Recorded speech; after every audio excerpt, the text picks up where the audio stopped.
Kristin.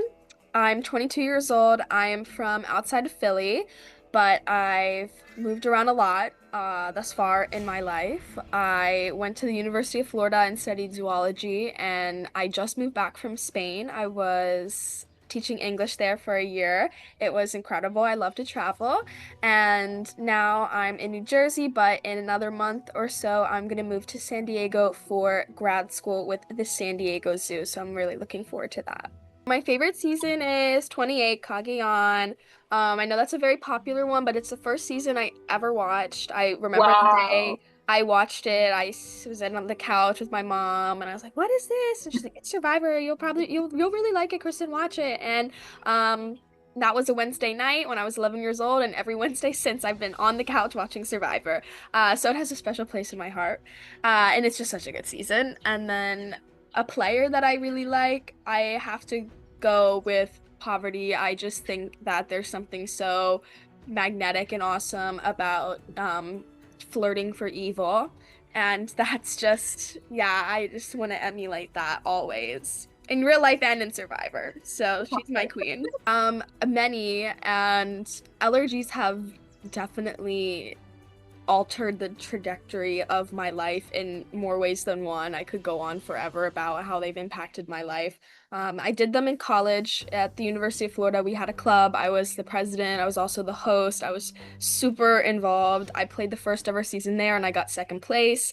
Got a few votes, but I was this close. And then I played a couple other seasons there at Florida once people knew who I was. So I got pre-merge, I got jury, I made the final three again. I was kind of all over the place.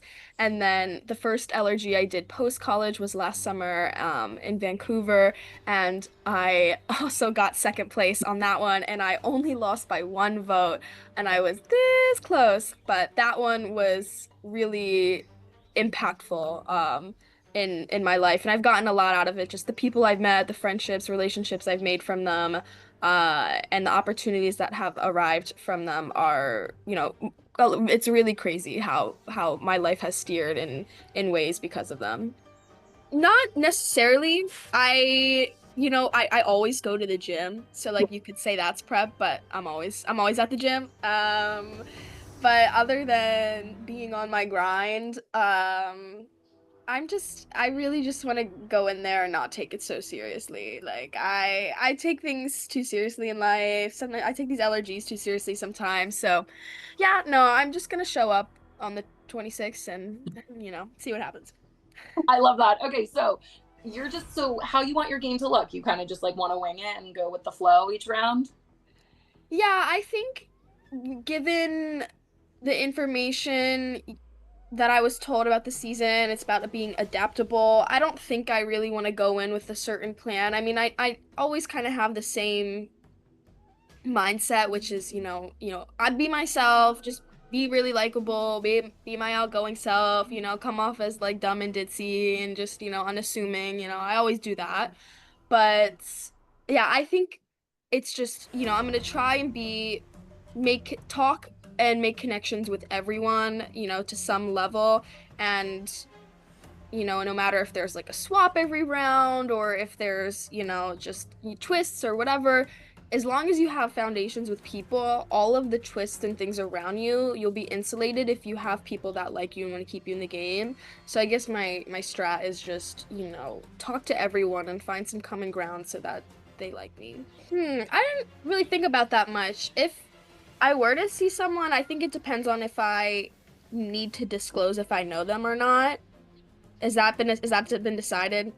Like, do I need I mean, to? that's on you. That's fine. Okay, You know, because it's your sometimes you yeah. have to disclose it if sometimes you don't. No, I know allergies have different rules. So if I didn't have to, I guess it depends. Like if this was someone in the last allergy that I played that like I was in a really close alliance with, I'd probably work with them and maybe try to keep that under wraps and maybe be like, oh, because I can trust you, you form your own alliance, I'll form my own alliance, and we can like kiki together on the side. But if it's someone that I like knew but necessarily wasn't that close with, I would probably just tell everyone like, hey, like I played an LRG with them and they're batshit. Like we need to get them out. Like trust me and use it to my advantage and their disadvantage. So it really depends who it is.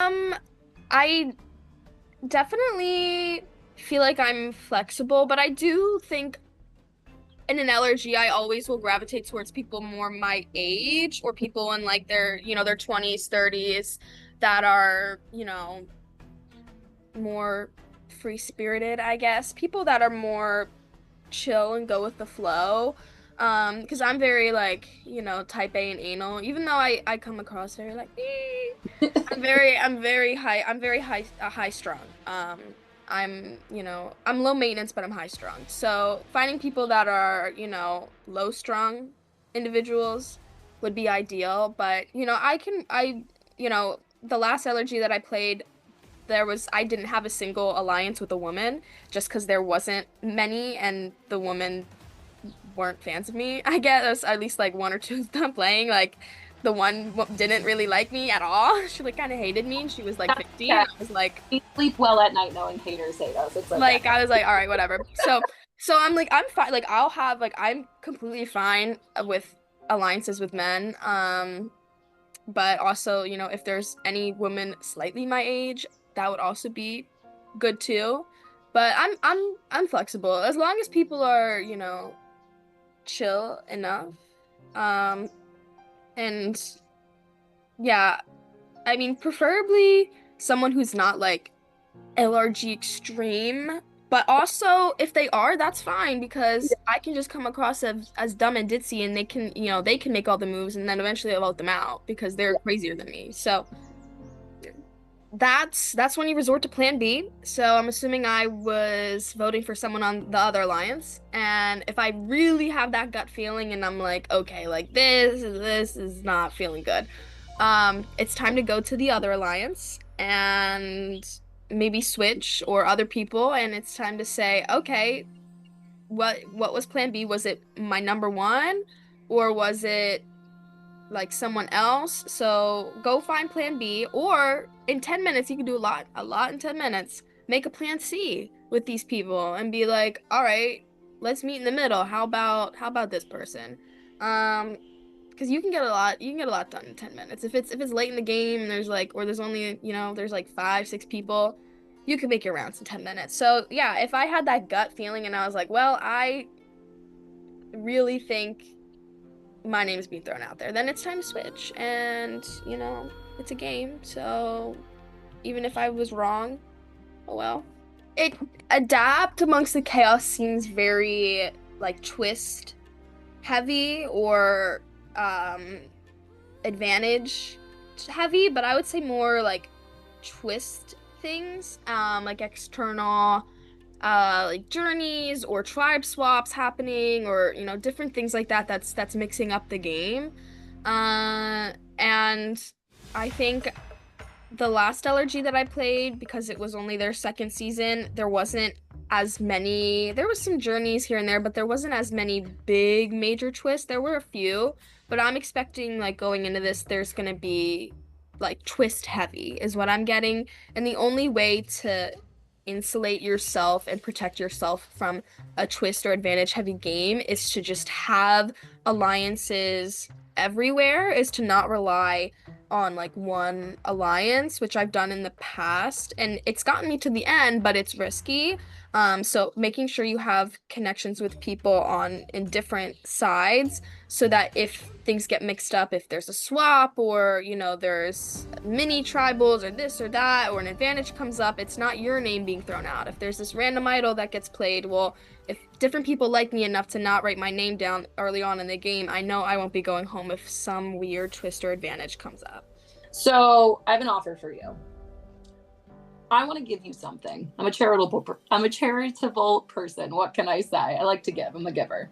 So with that being said, I would love to give you information for the game in season 2 of Stranded in exchange for your vote at the first tribal council that you attend. I'm going to give you a minute to think about it out loud, and then I need an answer from you. Do you risk your vote at the first tribal council that you attend for some information about season 2, or do you want to keep your vote?